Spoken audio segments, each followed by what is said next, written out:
Halos kadaghanan kanato sa housing loan ang dangatan aron lang matuman ang atong gipangandoy nga dream house. Apan lahi kining atong bisita karon kay daw wa gyud mag-housing loan siyang two-story house nga gipabarog sa Daan Bantayan, Cebu. Siya si Wendy Arisgado, usa ka single mom sa tulo niya ka mga chikiting ug usa siya ka freelance virtual assistant. Aminado siyang lisod ang kahimtang kaniadto sa dihang nagrenta pa siya kauban ang iyang mga bata sulod sa tulo ka tuig. Pinaagi siyang pagdaginot sa iyang sweldo ug pagtigom nini natukod yun ang iyang gipangandoy nga balay. Karong buntaga, mangayo ta og mga tipid tips gikan kaniya dinhi lang sa GMA Regional TV Line. Makapabilib yun ang diskarte ning single mom gikan sa Daan Bantayan nga atong makauban rong buntaga. Ila-ilahon ta si Ma'am Wendy Arisgado. Good morning, Ma'am Wendy! Kumusta ka karong buntaga, Ma'am? Dayon diri sa programa. Paki-greet sa imong mga relatives ug mga friends, Ma'am. Maing buntag, Sir Nix. Ako si Wendy and maing buntag sa akong pamilya sa Daan Bantayan, mga Arisgado ko, mga Ma'am Real po sa Bohol sa Cebu City. Hello sa tanan, kapuso viewers. Salamat kayo, Ma'am, for joining us this morning. Why do dadaghan gyud kay mga netizens naka-comment og sana all sa imong dream goal nga imong natuman gyud tuod, Ma'am, two-story house. Pero sa di pa nato nihisgutan, Ma'am Wendy, mangutana sa minimo, kumusta man, Ma'am, kinabuhi isip usa ka inahan? I think makarelate siguro ang tanan ani sir nga it's very difficult nga to be a parent but at the same time rewarding kay at the end of the day you do something right sa imong mga anak na makita nimo sila and you set an example. Pero at this time nga napay COVID, lisod jud kaayo. Lisod kaayo panginabuhi, lisod ang mahimog parent. Ma'am Wendy, isip usa ka single mother to 3 wonderful kids, Ma'am. Unsay pinaka-challenging nga imong naagian sa pagpadako nila? I guess, Sir Nix, you could say nga ang biggest challenge with Anna is to do everything by yourself.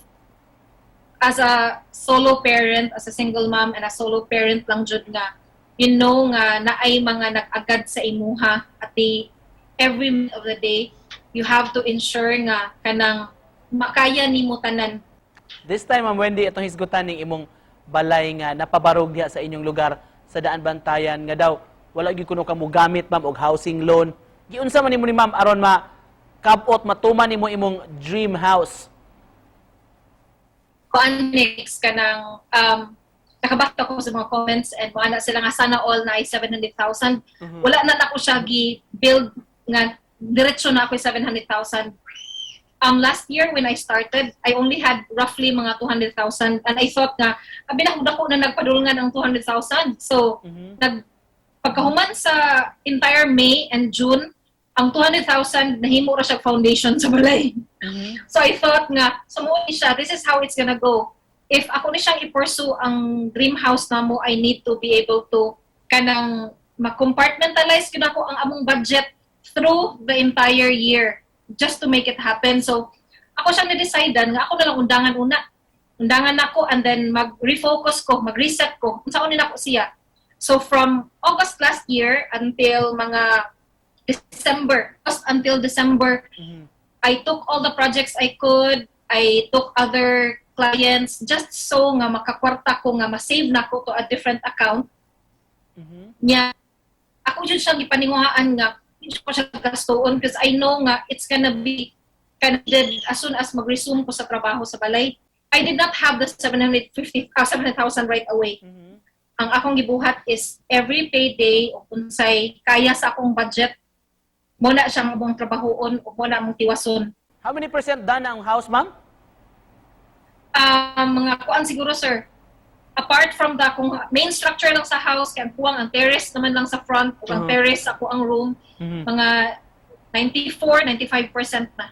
Ma'am Wendy, para sa mga nagtanaw na to ron, mga first-time parents or mga newlyweds, baka nga nangandoy nga makabalay, Ma'am. Can you give us at least mga 3 tips lang, Ma'am, nga madalit nimo nila? First, ang capacity nimo to earn. Unsay kaya nimo nga ma-income. Next, ability to spend, which is very important. Ang lifestyle nato is always a huge factor sa panginahanglan. And lastly, your willingness nga i-turn 360 ang imong lifestyle. Ma'am Wendy, just to close this, unsay mensahe nimo ma'am sa paglaob nga gusto nimong i-share sa atong mga kapuso karon? Kuan sir next kanang kung parehas sa ako ang nakasulay na nga mabaon bitaw sa utang sir and murag di nakahalos ka ginhawa sa mga bayranan, na-adjust chance to always do something sa imong life no matter how late. Wala na siya. You can always claim your goals. Dili ka maghuwat nga moduol ang dream sa imuha. You have to chase it. If you want to have a house nga walay utang at as soon as you move in, do something about it. All right, thank you so much for joining us this morning, ma'am, og paghatag og tips sa atong mga kapuso nga nagtan-aw karon. Thank you so much, Wendy Aresgado gikan sa Daan Bantayan, Cebu. Thank you, Ma'am Wendy. Amping mo diha, ma'am. Why sa pa yan, Sir Nix? Bye mga kapuso viewers. Thank you so much.